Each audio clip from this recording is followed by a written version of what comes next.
Tonight is, by at least our rough estimate, the 45th time that former Congressman Chris Shays has graced us with his presence here. And when I say that, I mean we didn't actually count this appearances all, but he is fun to talk to, and he's one of the guys who isn't fervently in one ideological spot and will never move. And his track record has said that. Did you know that Chris was he was first elected to Connecticut's General Assembly at the age of 29 back in 75, do the math how old he is, or that he served in the Peace Corps in Fiji, not a bad assignment, with his wife after they got hitched, or that from 2006 to 2008, he was called the last Republican in New England. All right, now you might have known that one. And I didn't like that because they called me the last of the Mohegans, and I know what happened to the last of the Mohegans, and it happened. Well, yeah, 2008. Why'd you run? Oh gosh, I had a school teacher in third grade who got me to love to read books. I adored American history, thought I wanted to be in government, and then by the time I was in high school, thought I would want to run, and was satisfied when I could just be a state legislator. I mean, I got all of what I ever hoped for, but then there was this opportunity to run for Congress. So you asked me, I knew you were going to ask me the best campaign, that first election, and you thought, my gosh, I am going to be able to serve in the United States Congress.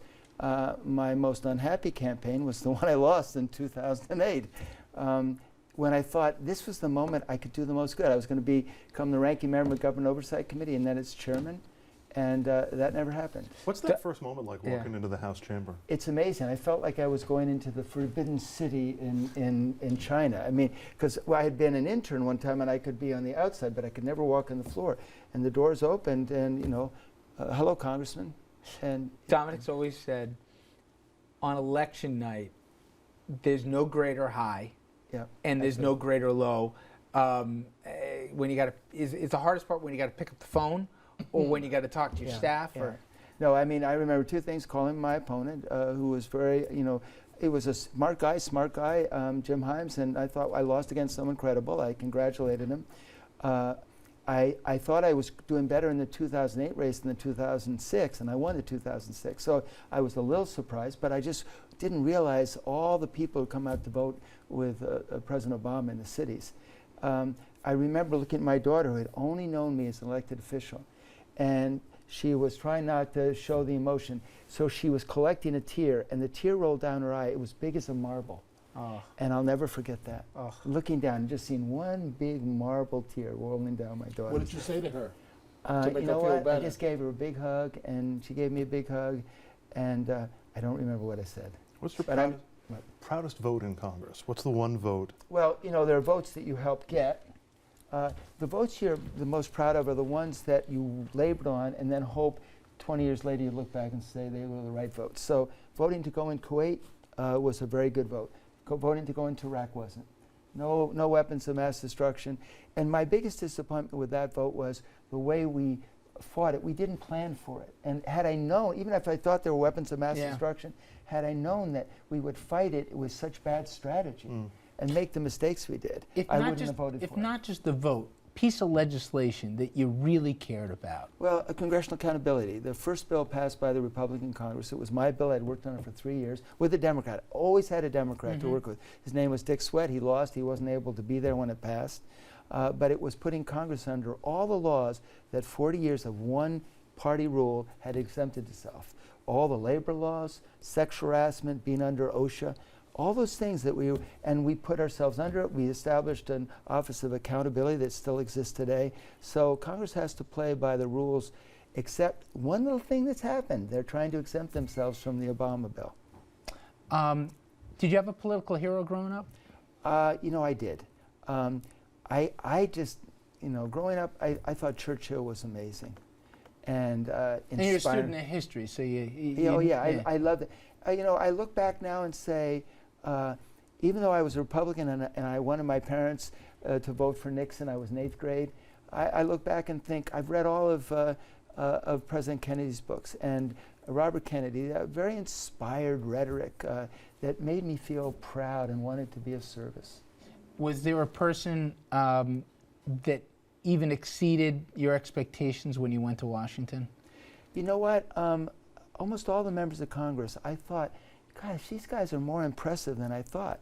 Every one of them had to have something pretty outstanding to get there.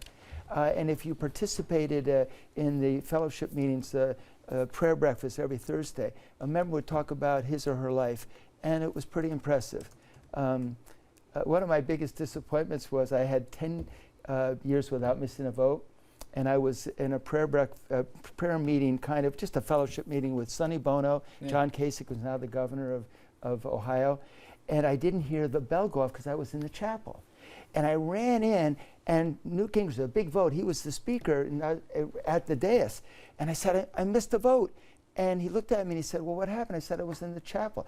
And he started to laugh at me. He said, oh, yeah, you're going to tell the press that you missed your first vote because you were in the chapel. My disappointment was I didn't miss a vote to see my daughter graduate in 8th grade. So I wanted my first vote to miss when she graduated from high school. And just let her know, sweetheart, this is more important. And that would have been, 15 years of not missing a vote. Anyway. In watching how they make the sausage in the process of Washington, was there ever a time you just looked around and said, we can do better than this? Not in the early years. I mean, the early years, Bill Clinton I was his point person for the crime bill on the Republican side. I was the point person for AmeriCorps on the Republican side. He was willing to write the bill that included a lot of things that we wanted as Republicans, even though I only delivered about 50 Republican votes. We used to have more hearings. Now members spend too much time raising money. It's not they're bought off by the money. It's just that they spend too much time raising the money. What's the best night every year in Washington? Is there one event that we may not even realize? Well, you know what? Being in the hall of the House when Lech Walesa spoke, or President Václav Havel said to us, I thought I would die when I climbed over the chain link fence, but I knew there were people in America that would know what I had done. Or President Václav Havel who said, your soldiers died on our land after World War I. They buried in our land. They're buried in our land after World War II. And then you prevented the nightmare of communism from pushing the free world into the sea. He said, we have no right to ask you to do anything more. Wow. I mean, and when Mandela came to address us, just to be in the same chamber with him. Eyewitnesses to history, yeah. Yeah, those are... Okay, I thought he was going to say Redskins home opener. Well, no, you know what's funny, though? I stayed with my uncle. And I gave him opportunities to do anything he wanted. The only time he ever asked for something was when the Redskins won the Super Bowl. There was a reception in the Cannon Caucus Room, and he asked to come. He was the first there. He walked out, and this is an older guy. Good man. He walked out and talked to the players in the bus as they were leaving. That was the only time he ever asked me for something. You made an old guy happy. Hey, before we close this out, one of your old colleagues passed today, former speaker. We were talking about this, Mr. Foley, and you knew him pretty good. He was a good man. He was the last Democratic speaker, after 40 years. His heart was in the right place. He just lost control of Congress. And he couldn't say to the old veterans, not the new veterans like we got now, but the old guys, you're just not handling yourself well. You're doing things you shouldn't be doing. Yeah. Stop it. So, some people say he lost his job. He lost a seat in re-election, first time since the 1860s that it happened, in part because of his support for the assault weapons ban. Exactly. You were one of the co-authors of that ban. Well, it passed by one vote, and I was again the point person. But Henry Hyde, a Republican, was my closer, and there was the Republican State Central Committee in Alaska wrote a letter to the chairman of the National Committee saying we both should be impeached. I thought I was in good company. Henry Hyde. Andrew made sure I asked you, you got a favorite political movie? Oh, gosh. I probably do, but I can't think of it right now. We managed to we know you have a favorite political TV show. Yes, thank you. Well, it's got to be this one. There you go. If you asked a different one, now you can that would come have been an interesting. We went super heavy here. Do we have time? We're going to take a quick break. All right, we take a quick break. We'll be right back.